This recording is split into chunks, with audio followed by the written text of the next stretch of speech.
Okay, so we're still in 3.8 and we're doing 16, 17, 20, and 21. And they just want you to multiply and then combine like terms and write your answers in descending order of the exponent. And so whenever you're doing these, because it says to multiply, I'm going to use the box because that's just the easiest way for me. I will tell you right now, if you recognize that this is a difference of squares, it becomes much faster. Right, this becomes much faster. So let's just practice. Like, let's just say that you did recognize this as a difference of squares.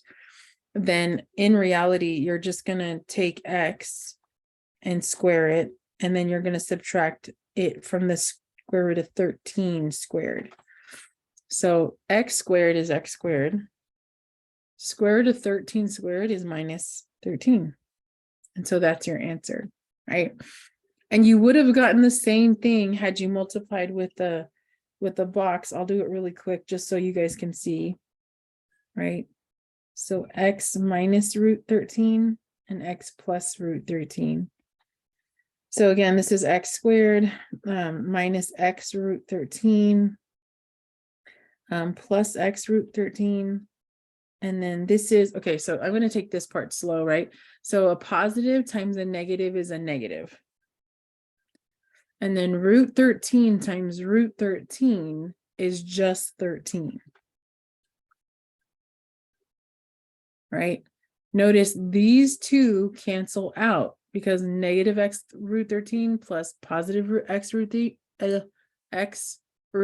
13 is going to give you a 0. So then I'm just left with a squared minus b squared.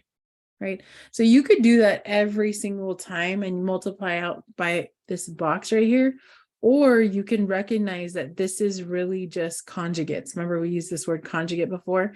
Conjugate means I see the same thing, x and x, 3 root 2 and 3 root 2, but this one has a minus and this one has a plus. So why don't you guys try to use the difference of squares and see if you can come up with the right answer. I'm going to pause you really quick and see if you can get it.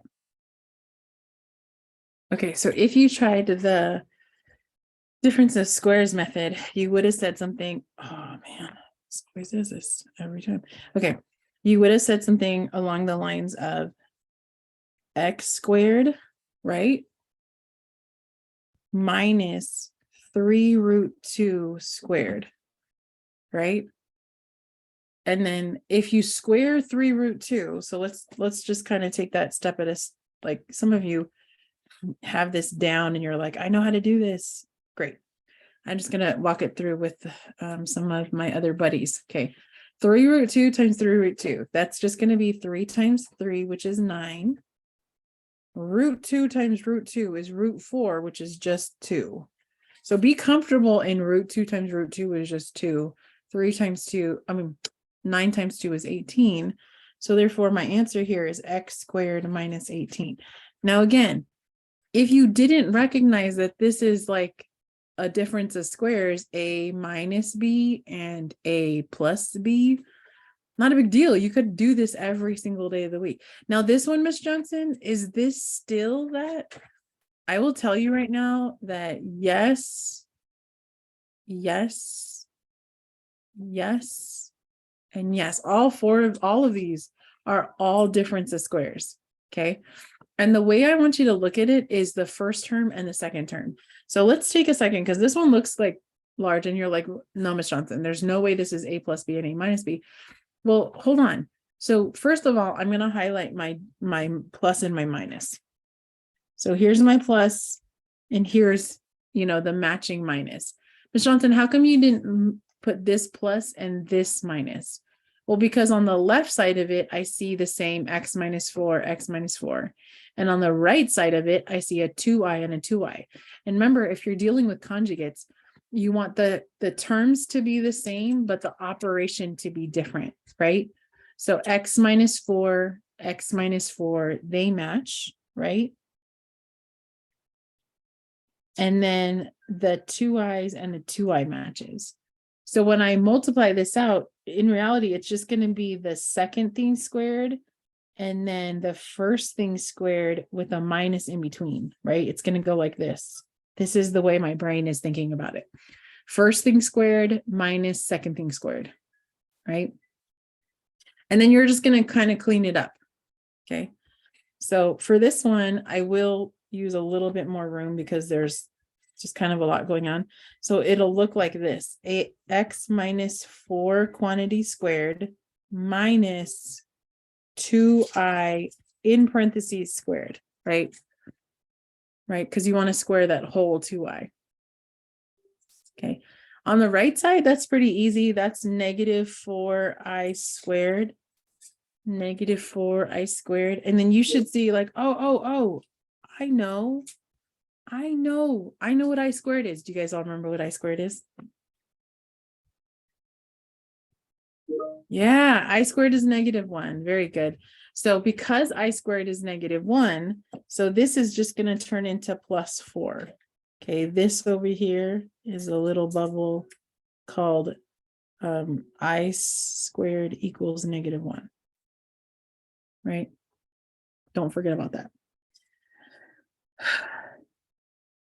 Okay, so x minus 4 squared, well, that's just you multiplying out over here, which you all know how to do kind of, right? You remember how to do this. So I'm just going to multiply it out for you. So that's going to be x squared minus 8x plus 16. So I'm going to keep that down here. So again, you would get this if you would just multiply out. I'm just fast forwarding it for you so that you would see.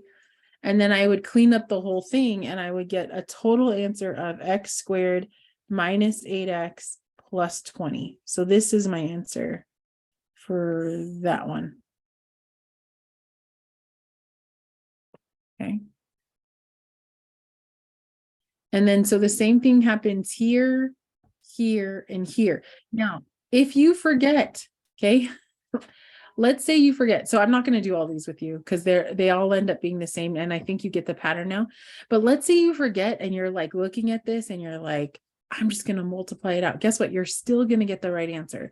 So for this last one here that looks like absolutely crazy because it has a square root, it has an I am going to multiply out using the box and show you that regardless of, it still comes out exactly the same. Okay. So I'm going to make my box and it's going to look a little bit on the large side because it's a 3x3, right? And then I'm going to label it. So this will be x 10 and I root 2. And this is going to be x 10 and negative I root 2, right? So then I'm going to multiply all this out. So here's x squared, here's 10x, here's x I root 2. It sounds really funny, but it makes sense, right? X times I times root 2, right? And again, 10x, 100, and then 10 I root 2, right? Again, looks kind of crazy, but again, that's all right. Negative x I root 2, negative 10 I root 2.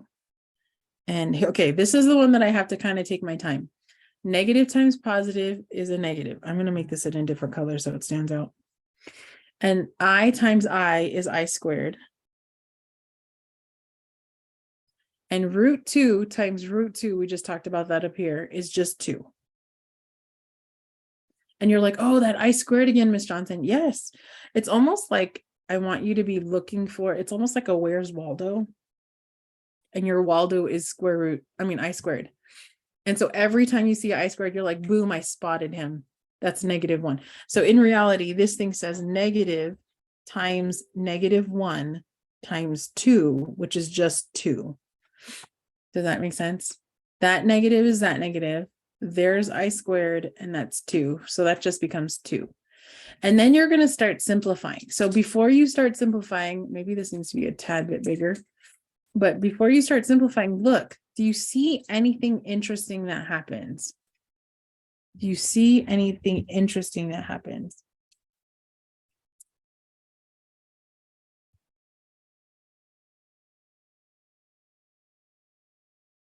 Yeah, very good. Some stuff cancels, right?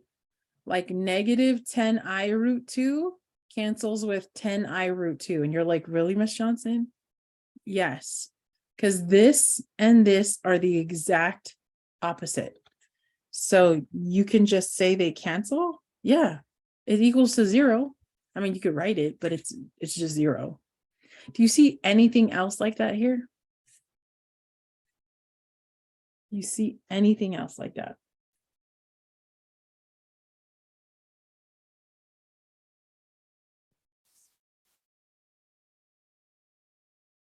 Yeah, the xi root 2 and the negative xi root 2 are, again, the exact opposites. So it's almost like I don't have to consider them, which makes sense because when you're doing this, remember these guys canceled as well, right? And that's why we only have to do x squared minus b squared, or a squared minus b squared. Okay, so then I'm going to continue, right? So anybody else, can anybody else simplify? So if someone says, yeah, so the 2 and the 100 can combine. Very good. So my total answer is x squared plus 20 x's plus 102. Okay. So you would have gotten that even if you would have used the a squared minus b squared thing. If you want to see that done, I'm going to do that really quick. So if I did that, it would be, oh, it's not catching up to me. So that would be x plus 10 squared minus I root 2 squared. So if you notice, the reason why we don't consider those other terms is because these all cancel. So this guy right here is this 10 squared, x plus 10 squared. And this guy right here is this guy squared, right? So just cleaning it up really quick, I get negative I squared times 2, which we just figured out is plus 2, right? And then if I multiply this thing out, it would just be exactly that. So I have the same exact thing regardless of which way I did it. Which way do you like better, right? Do you like the satisfaction of canceling things out? Good, use this way. Do you like the satisfaction of knowing a secret shortcut? I said shortcut. I can't even talk, guys. Shortcut. Then great, you should use that way. Whichever way you use, it should kind of like begin to make sense of why these things work. All right. Thanks for listening.